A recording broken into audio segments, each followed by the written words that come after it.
মৰমৰ ছাত্ৰ-ছাত্ৰীসকল তোমালোকলৈ নতুন এটা ভিডিঅ' লৈ আহিছোঁ অসম জাতীয় বিদ্যালয়ৰ চতুৰ্থ শ্ৰেণীৰ আপোন পাঠৰ ২ নম্বৰ পাঠটিৰ প্ৰশ্ন উত্তৰসমূহ তোমালোকৰ লগত আলোচনা কৰি আছিলোঁ ইতিমধ্যে তোমালোকলৈ প্ৰায় ৩টামান ভিডিঅ' আলোচনা কৰা হৈ গ'ল তোমালোকে যদিহে চোৱা নাই চাই ল'বা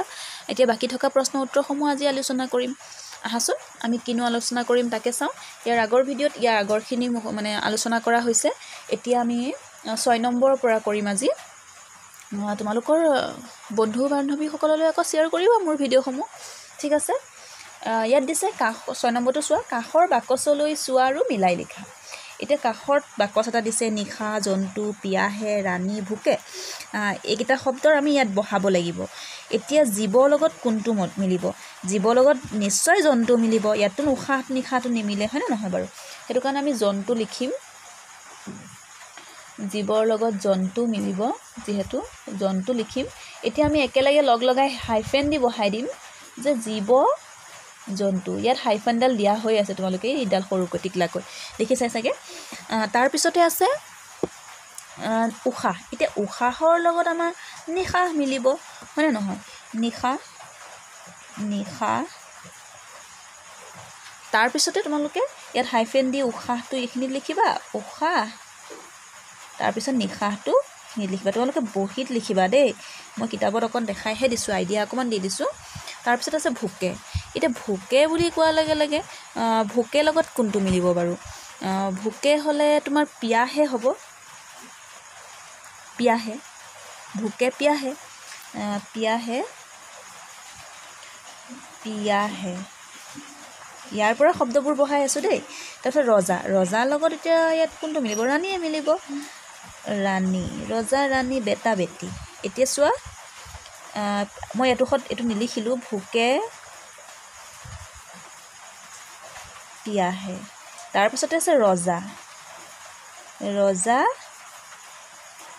ৰাণী হৈ গ'ল লঘুনে লগত কি মিলিব লঘুনে লগত এতিয়া তোমাৰ ভোকে মিলিব লঘুনে ভোকে লঘুনে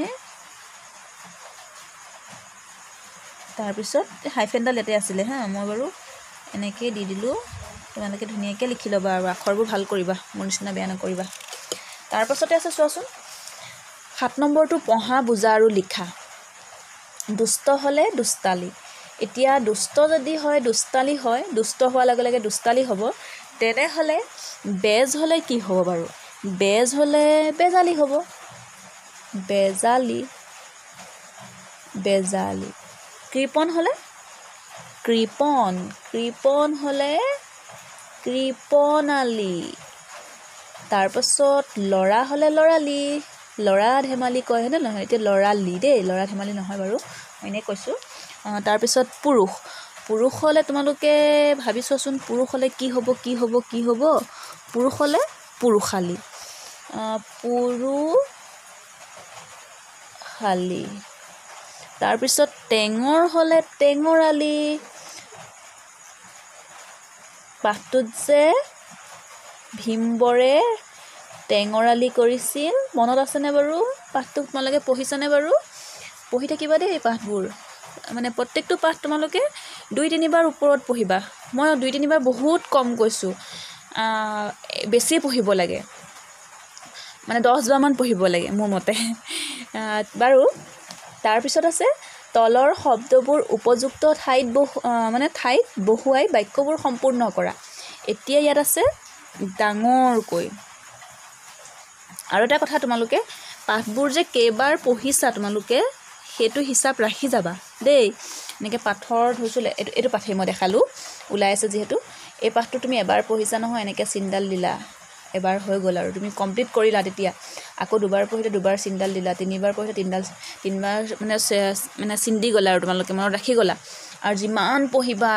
পঢ়িবা তোমাৰ ইয়াত থকা ভিতৰত থকা প্ৰশ্নবোৰ একে তোমালোকক নিলিখিলেও অতিৰিক্ত নিলিখিলেও তোমালোকৰ যিয়ে প্ৰশ্ন নাহে পাৰি যাবা আৰু পাঠটোৱে বেছিকৈ পঢ়িবা মানে পাঠৰ তলত থকা প্ৰশ্ন উত্তৰখিনি পঢ়িবা তাৰ লগত পাঠটো বেছি পঢ়িবা যে তোমাৰ ইয়াত থকা ভিতৰত থকা একদম সৰু সৰু কিছুমান শব্দৰ অৰ্থ জানিবলৈ চেষ্টা কৰিবা প্ৰত্যেকটো পাঠতেই মই অকণমান দীঘলীয়াকৈ মই কোৱা হৈছে কথাবোৰ চাগৈ তোমালোকে অকণমান আমনিয়ে পাই গৈছা ন যে ইমান কথা কৈ থাকে ডাঙৰকৈ হোৱা শব্দত সি কি হ'ব খকমককৈ দেই এইটো লিখিবা এইটো ক মই এনেকৈ ক খ দি দিছোঁ এইটো ক খকমককৈ সাৰ পালে ঠাণ্ডাত ল'ৰাটো কি হ'ব ঠাণ্ডাত ল'ৰাটো ঠক ঠককৈ এইটো খ ঠক ঠককৈ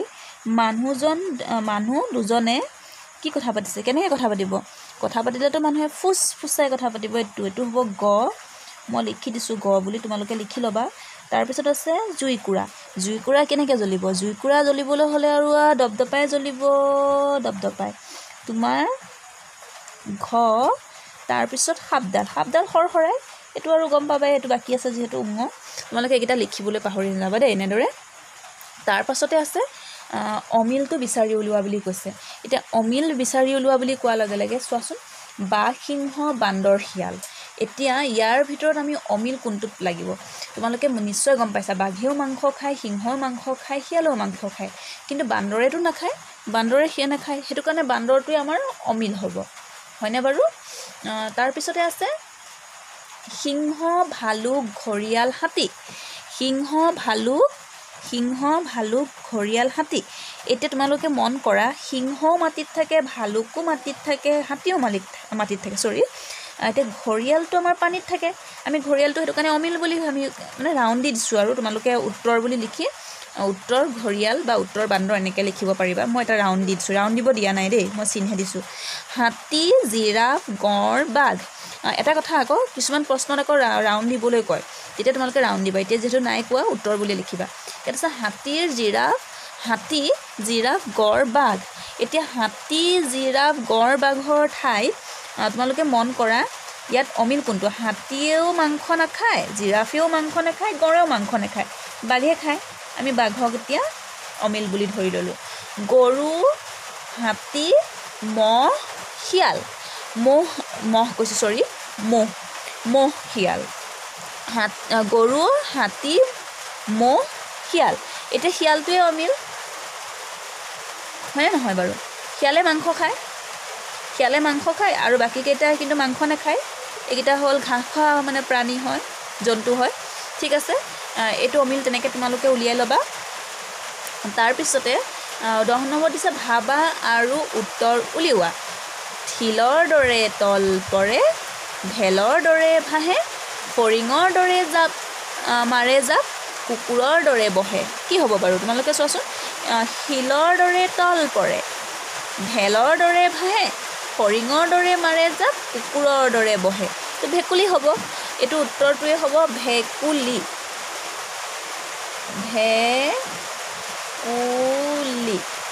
এইটো উত্তৰটোৱে হ'ব ভেকুলী তোমালোকে লিখি ল'বা তাৰ পাছতে তোমালোকলৈ মই ভাবিলোঁ কি অতিৰিক্ত প্ৰশ্ন দুটামান তোমালোকক দেখাওঁ ভাল লাগিলে বহুত প্ৰশ্ন বনাব পাৰি কিন্তু মই তোমালোকক অকণমান আইডিয়া কৰিবলৈহে মানে দি দিছোঁ প্ৰশ্ন দুটামান ভীমবৰে কি কাম কৰিছিল কুমাৰ কাম কৰিছিল হয়নে নহয় মাটিৰ পাত্ৰ গঢ়িছিল মাটিৰ পাত্ৰ গঢ়া মানুহক কুমাৰ বুলি কয় তোমালোকে নিশ্চয় জানা ভীমবৰে কিয় জ্বলি পুৰি মৰিছিল ভীমবৰে ৰামধনৰ স্বচ্ছল অৱস্থা দেখি জ্বলি পুৰি মৰিছিল এনেকুৱা প্ৰশ্ন আহিব পাৰে ৰজাজন কেনেকুৱা প্ৰকৃতিৰ আছিল বৰ সৰল প্ৰকৃতিৰ আছিলে তাৰপিছতে আছে ৰজাই উঠি অহা হাতীটোৰ ৰং কেনেকুৱা আছিলে কলা আছিলে হয়নে নহয় কলা আছিলে কাৰণেতো তোমাৰ কলা থকা হোৱাৰ কাৰণে কি কৰিলে তোমাৰ বগা কৰিবলৈ কাৰণে ৰামধনক দিছিলে তাৰপিছত ৰামধনে কাপোৰ ধোৱাৰ আগতে কি কৰি থয় ৰামধনে কাপোৰ ধোৱাৰ আগতে মাটিৰ পাত্ৰত কাপোৰবোৰ তিয়াই থয়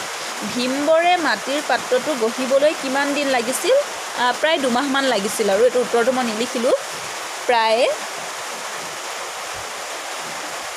2 মাহ লাগিছিল 2 মাহমান দেই 2 মাহমান লাগিছিল এনেদৰে তোমালোকে উত্তৰবোৰ এনেকৈ অতিৰিক্ত উলিয়াব পাৰা মই তোমালোকক অকণমান আইডিয়াহে দিছোঁ এই 6টা কুৱেশ্যন মানে লিখি দি তোমালোকে পাঠটো যদিহে তোমালোকে মই কোৱা নিচিনা কেইবাবাৰো পঢ়া তেনেহ'লে তোমালোকে অতিৰিক্ত নিলিখিলেও যিয়ে প্ৰশ্ন নাহক মানে পৰীক্ষাত তোমালোকে লিখিবলৈ নিশ্চয় পাৰিবা আৰু মোৰ ভিডিঅ'টো যদি ভাল লাগে লাইক শ্বেয়াৰ কৰিবা পাহৰি নাযাবা আৰু কিবা যদি ভুল ক্ৰুটি পোৱা তেনেহ'লে তোমালোকে শুধৰাই ল'বা বুলি মোৰ আশা আছে। তাৰ কাৰণে মই ক্ষমাও খুজিছোঁ। অকণমান কথাও বেছিকৈ কোৱা নিচিনা লাগিল, তোমালোকে আমনি নাপাবা। ধন্যবাদ, আজিলৈ সামৰিছোঁ।